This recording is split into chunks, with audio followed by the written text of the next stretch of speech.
People think buying an Airbnb is this passive income dream. You buy a house, put it on the platform, and boom, money rolls in while you're sipping margaritas on a beach somewhere. The truth?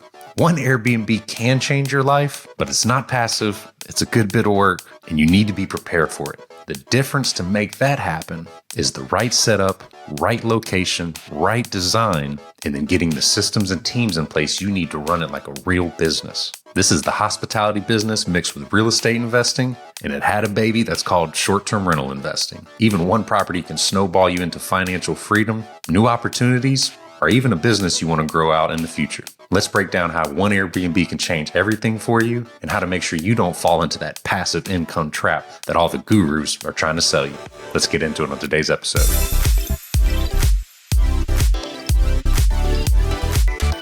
Hey everyone, welcome back to another episode of Bigger Stays. My name is Garrett Brown. I'm the resident Bigger Pockets STR expert and a short-term rental investor myself from Houston, Texas. There's been all these people selling a false dream over the past 5 years, it seems like, of get one Airbnb and you can let somebody rent it out and you'll make $50,000 passive every single month. It's so easy and it's just so far from the truth. So if you clicked on this video, you either maybe have one or two Airbnb short-term rentals, or you're thinking about getting into it, or maybe you're a little further along and you're looking to see how you may be able to refine your systems. This isn't going to be a super in-depth, very long video. I'm going to go over exactly how you can set up one Airbnb to really become a cash cow for you and make sure it doesn't drain all of your time. And if there's any of these portions you really want me to go further in depth in, please hit the subscribe button and comment below so I know that this is the kind of topics you want to talk about and ways that I can help you directly, because I want to help the viewers of this channel really be successful in 2025 and beyond with all of their short-term rental investing.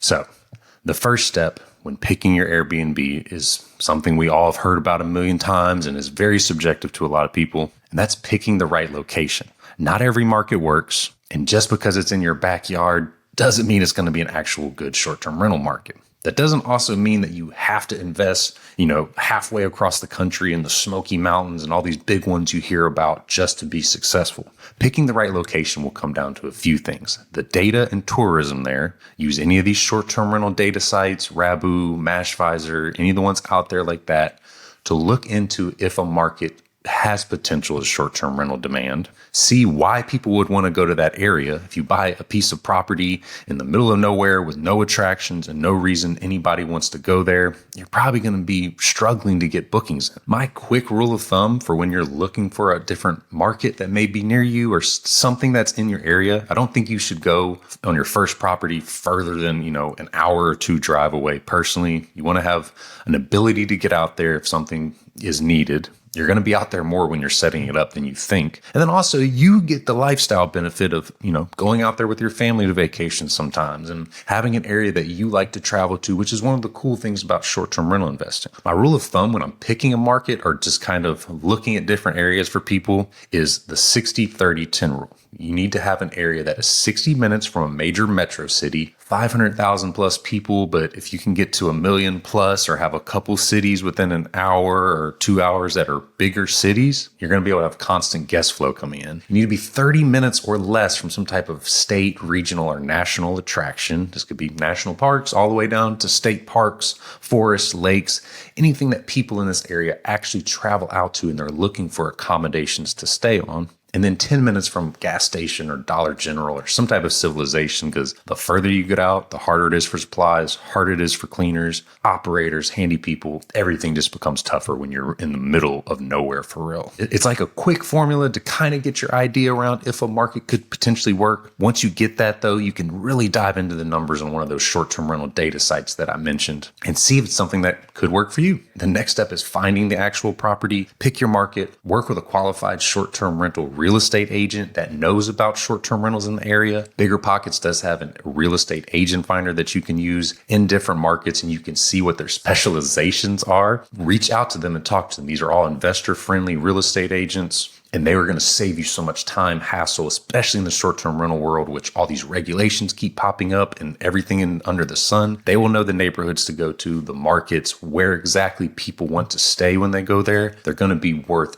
every single dollar that you spend with them, even though you don't really pay them. The seller usually does of the property, but I guess you are paying for it because you're paying that seller. But that's a whole nother conversation. Work with a qualified real estate agent and an investor-friendly lender, which BiggerPockets has as well. Get pre-qualified, find out how much you actually can afford, and see what different products are out there to buy a short-term rental. Now, once you finally narrowed it down to a property that you feel has something unique about it, has a view, like really will benefit what the short-term rental data is saying in that market. Do 4 bedrooms outperform 3 bedrooms? Do 5 bedrooms outperform 1 bedrooms? Lock that in on your data side and talking with the short-term rental real estate agent, and this will help you pick the right property. Once you have it, you need to design it and fund that design. Something that a lot of people make mistakes on is they think, okay, $500,000 vacation home, I'll have to put 20 to 25% down. I have $125,000 to spend. I'll put it into the down payment, and then I'll just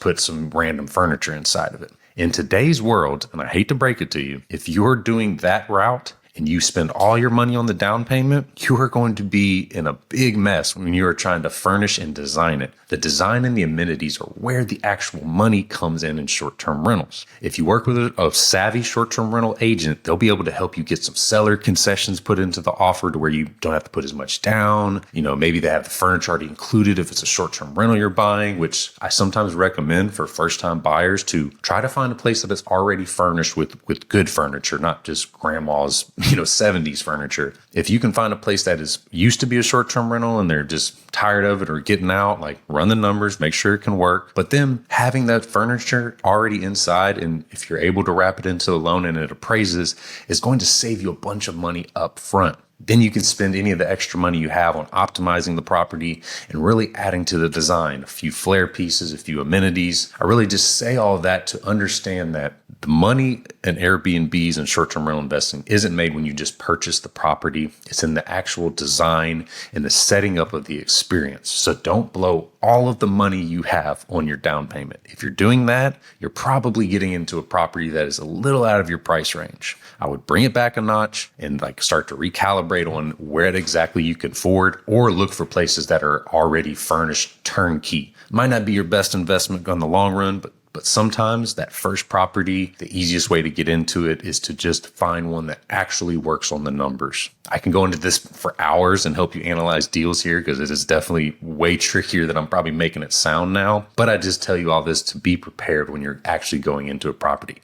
It costs a lot more now to run and operate and own an Airbnb. If you don't have a whole lot of money up front to get started, that's when you can look into trying to co-host for people, work under a property manager so you can learn the ropes, or even try the rental arbitrage model, which I personally am not a fan in, but I know a lot of people that have been very successful in it. So look at some of these alternatives out there if you're lacking on, 6 figures worth of funds to really put into a down payment on a vacation rental house. A lot of benefits to owning it for a ton of reasons, especially 5 or 10 years from now, from appreciation, tax benefits, debt pay down, all these things too. So if you have the money, I highly recommend investing in short-term rentals, vacation rentals to offset taxes and all these other things. But there are options out there to get started if not. After you get it properly designed, ready and set up, you need to get the systems and automation set up for your property so it can be running smooth as possible without you worrying about things 24/7. There will be about 10% of the time that you still need to jump in and do specific things with these automations. But for the most part, it kind of runs itself.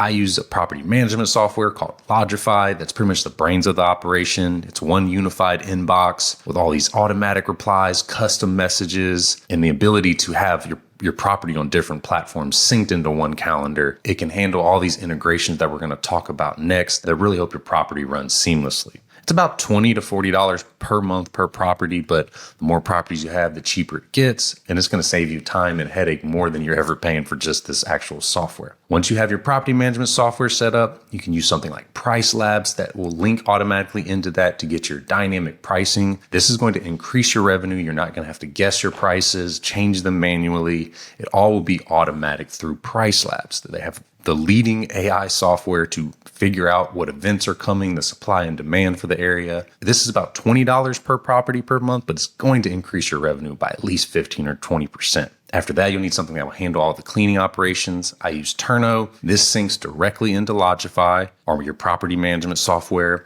You get a booking, it gets sent directly to Turno. Turno notifies your cleaner. Your cleaner can accept the bid. They go in, clean the property when they're supposed to, submit pictures into Turno. Then they can mark it as completed. So you're able to track it in real time of when your cleaners arrive, if they've accepted the property, and you don't have to send out manual text messages and anything else to let them know that they have a cleaning coming up. There are quite a few other, simple automations that we can get into and talk about, but those are kind of the core three that you're going to need to get started to really run your property as smoothly and as simply as you're hoping for. Now, once you get that kind of going and rolling, you'll need to set up your team. Your real two big people that you're going to need is a really good cleaner and a backup cleaner and a really good handy person. You can find cleaners on Turno. They actually have a marketplace for it. Or you also can just go to your local Facebook groups, XYZ city or county or wherever you're at. Go in there, look for recommendations, see who are some other people that continuously pop up, and then have cleaners come out and clean a property. Go stay in your property, leave a few breadcrumbs in small places to see if, the cleaner picks up all the small little details that they should be. And try out a couple cleaners and see who you feel communicate the best with and who has that attention to detail that you're looking for.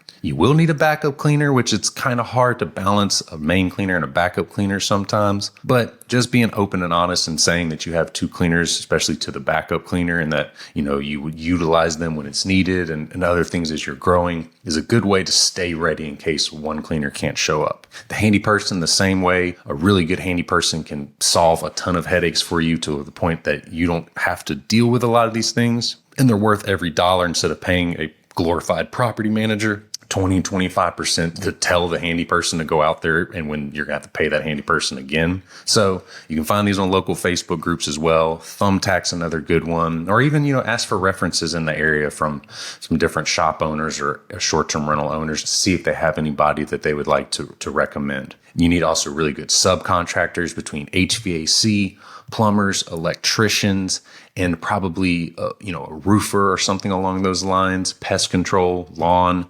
Those are things like having really good operators there are going to make your big jobs way easier because your handy person can't handle all of these things like that. So having really good qualified subcontractors in the big core elements that could go wrong is huge as well. HVAC, plumbers, if you can find 24-hour operators there, that's going to be huge because it will save you a ton of money of refunding guests or whatever could happen in the future. Find a couple, work with them, see what their pricing is, and then just ask them, how do you handle emergency calls and things there so you could be prepared if something comes up. You could get a virtual assistant to help you here and answer some of these guest-related questions. If you only have one or two properties, you can probably handle it yourself, especially with all these automations that are out there. You also can look into something like HostBuddy AI, which is an amazing AI tool that pretty much will give you a lot of your time back. And I use it on most of my properties, and it is amazing that how well they can answer questions. And they're even a better host than I am most of the time. It's about $10 per month per property. But if you don't need a virtual assistant and you're really looking to not answer these late night questions that are continuously answered or the same thing over and over, look into HostBuddy AI. It's a great tool that could really save you some time. So I ran through all of those very quickly because each one I've made full videos on or could go into way more details on. But I say that to get you to the point where one Airbnb can change everything for you. You don't need a property manager or a co-host if you only have one short-term rental. In my opinion, you're going to be spending more money with them than you need to, and you're not even going to know if the property manager or co-host is even good at what they do until you've self-managed it yourself for a while. Learn what the common guest issues are,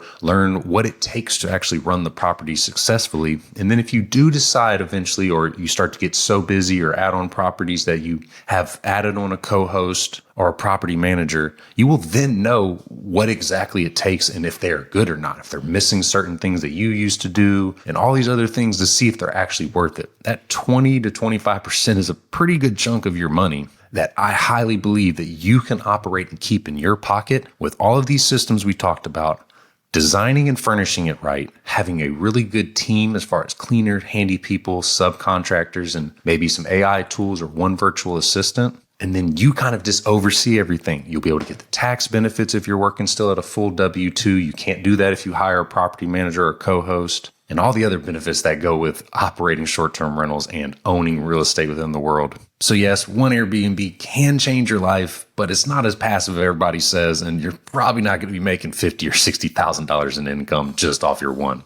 But with the right systems, right team, everything else in place, this can be a tremendous opportunity to either grow a massive business, grow a good sized real estate portfolio, or just simply have the lifestyle benefits of a vacation rental that you get all the benefits of tax pay down, appreciation, some good cash flow, and a lot of memories to come between you, your family, and probably some guests. If you found this kind of brief overview of what it actually takes to run a short-term rental Airbnb property helpful, please hit the subscribe button and comment below to let me know what else I could go into to help you further. I'll see you on the next one. Thanks for watching.